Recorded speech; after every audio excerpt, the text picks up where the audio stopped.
Hello everyone, welcome back on my YouTube channel.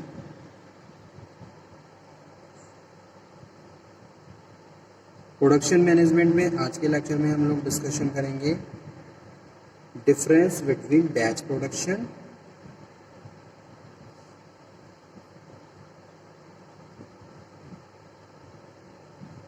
And mass production. तो batch production mass production का क्या mean होता है और दोनों के बीच क्या डिफरेंस होता है, ये हम डिस्कस करेंगे आज के हमारे इस सेशन में। लास्ट लेक्चर में जो टॉपिक डिस्कस किया था, आई होप आपने वो लेक्चर अटेंड कर लिया होगा। कोई डाउट हो, कोई क्वेरी हो तो आप दोबारा से डिस्कशन कर सकते हो। ओके, तो डिफरेंशिएट करते हैं बैच प्रोडक्शन और मास प्रोडक्शन को।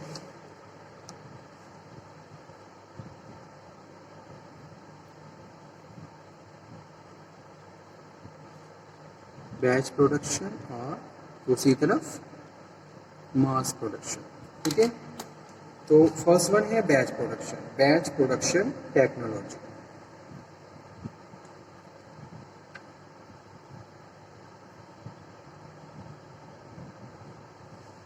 Batch production technology,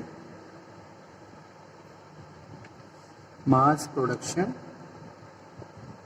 technology. Batch production technology refers to system of manufacturing a number of identical units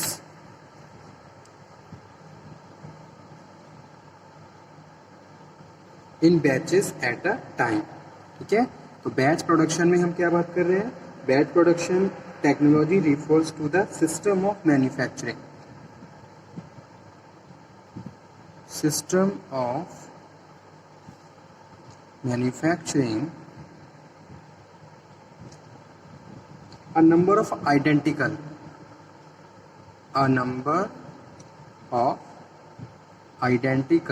units।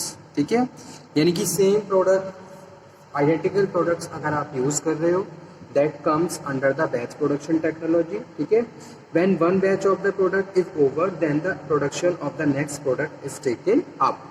जब एक बैच कंप्लीट हो जाता है तब उसके बाद नया बैच स्टार्ट करते हैं, तो इसको हम क्या बोलते हैं? It is known as and it refers to the system of manufacturing a number of identical units in batches at a time, that is known as batch production technology. तो वही चीज यहाँ पे मैंने मेंशन भी की है, system of manufacturing a number of identical units in batches at a time। Second one is mass production technology. It refers to the manufacturing as a large number of units or products। Mass production technology, manufacturing of large number of units or product। ठीक है, अगर आप large number of product produce कर रहे हो तो वो मास production technology में आते हैं। ठीक है, जैसे कि in case the plant equipment and layout, जैसे कि इक्विपमेंट्स आर फुली एंगेज्ड, सारे इक्विपमेंट एंगेज्ड हैं। Usually the same production process is continue for a long period of time, that is known as mass production technology. ठीक है, second one difference that is batch production technology to produce the stock of internal consumption in assembly section or to meet the demand of external orders। ठीक है, और जबकि mass production की बात करें, to produce a large number of identical products. तो batches में क्या होता है? बैचेस में हम छोटे, मतलब कि अलग अलग बैचेस के हिसाब से जो मार्केट से डिमांड आती है उसके हिसाब से हम क्या करते हैं? प्रोडक्ट को प्रोड्यूस करते हैं और फिर सप्लाई करते हैं। ठीक है, तो वो क्या है? बैच प्रोडक्शन है। और यहाँ पे अगर मैं पर्पस की बात करूं तो पर्पस है to produce the stock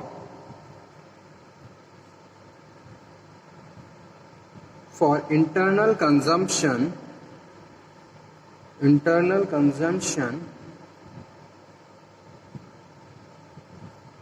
in the assembly section or to meet demand, ठीक है।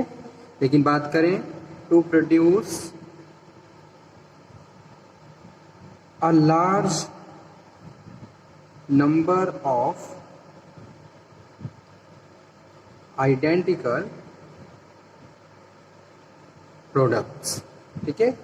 थर्ड वन, अगर बात करें batch production technology, a specified period based on scheduling decision and economic batch size, ठीक है। यानी कि पीरियोडिसिटी, टाइम कितना लगता है। तो अगर मैं बैच प्रोडक्शन टेक्नोलॉजी की बात करूं तो timing is depend on batch and the size of the product, ठीक है। कितने यूनिट्स आप प्रोड्यूस कर रहे हो।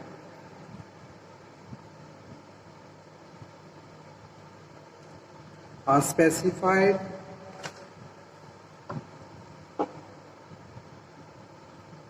Period based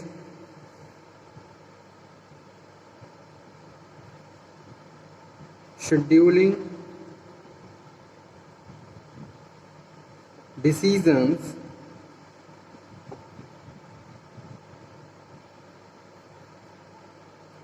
and economic batch size, और यहाँ पे all continuously all the time continuously different product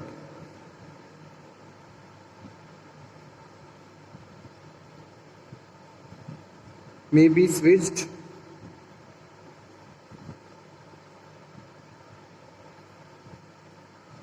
over managerial decisions. Process is set for each batch. Suitable modifications are made while changing over to new batch. Process is continuous. तो जो batch production technology होती है, यहाँ पे batches के हिसाब से process change करना पड़ता है। Batch process set time to time. अब किस बैच में किस तरीके का प्रोडक्ट प्रोड्यूस हो रहा है, उसी के हिसाब से प्रोसेस किया जाता है और प्रोसेस सेट किया जाता है।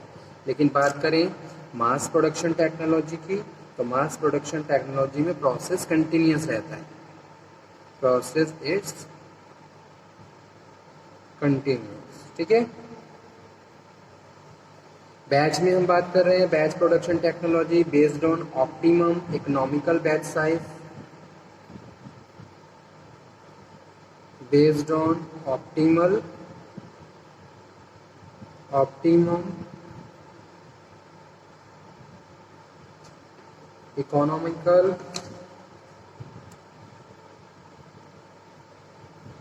batch size. Here it is depend on large quantity,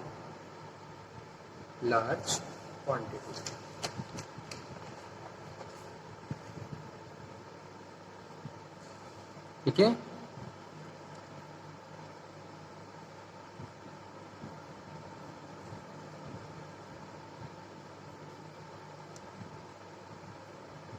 अगर मैं बात करूं प्लानिंग एंड कंट्रोलिंग की, planning is required for each batch. जितने भी बैचेस आप प्रोसेस कर रहे हो, हर बैच के लिए अलग प्लानिंग रिक्वायर्ड है, ठीक है। क्योंकि हर बैच में अलग तरीके का प्रोडक्ट एग्जिस्ट कर रहा है, तो उसी के हिसाब से आपको अलग तरीके से प्लानिंग करनी होगी, ठीक है। तो वही चीज़ यहाँ पे हम बात कर रहे हैं। Planning is required for each batch. Family grouping would simplify the planning for change over of setup of new batches, whereas mass production technology extensive efforts are required during the initial stages before starting of the production। जैसे कि आप कोई भी production start करते हो तो starting में आपको हाई एफर्ट्स यूज़ करने पड़ते हैं, हाई इन्वेस्टमेंट करना पड़ता है, ठीक है। तो वही चीज़ यहाँ पे हम बात कर रहे हैं। लेकिन एक टाइम के बाद routine day to day planning is simplified, okay. Control is simpler and more effective, okay. So it depend on the length of the production runs, कि भी प्रोडक्शन की रन कितनी है। Scheduling need not to be elaborate in the mass production technology, okay. So अगर मैं layout की बात करूं तो मास बैच प्रोडक्शन टेक्नोलॉजी में जो अगर लेआउट है मोस्टली कॉम्बिनेशन टाइप होता है, लेकिन बात करें मास प्रोडक्शन में प्रोडक्ट लेआउट। ठीक है, अगर मैं मटेरियल हैंडलिंग की बात करूं बैच प्रोडक्शन टेक्नोलॉजी में, material handling system should be Fairlie flexible. लेकिन अगर बात करें मास प्रोडक्शन की तो यहाँ पे इलेबोरेट मटेरियल हैंडलिंग, क्योंकि हम यहाँ पे क्या कर रहे हैं, मास प्रोडक्शन कर रहे हैं। Okay, so there is a proper material management. It depends upon the make or a buy decision. Periodic review system are more suitable. Calls for the higher coordinations with the production and planning departments. जबकि मास production technology की बात करें, economic order quantity and fixed order systems can be easily used. Advantage to bulk purchase and quantity discount can be obtained. Okay, तो ये क्या है, these all are the major differences between the batch production technology and mass production technology. ठीक है, तो ये कुछ differences हैं जो हमने डिस्कस किए on the basis of the planning and control, scheduling, flexibility, layout, purpose, objectives.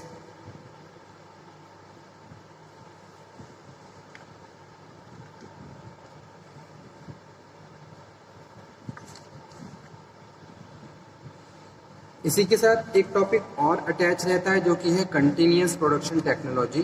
Continuous production technology को हम अपने नेक्स्ट लेक्चर में कवर करेंगे। तब तक आप ये पढ़िए, इसको समझ लीजिए। कोई डाउट हो, कोई डिस्कशन हो तो आप दोबारा से कर सकते हो। Okay student, thank you very much, thanks a lot.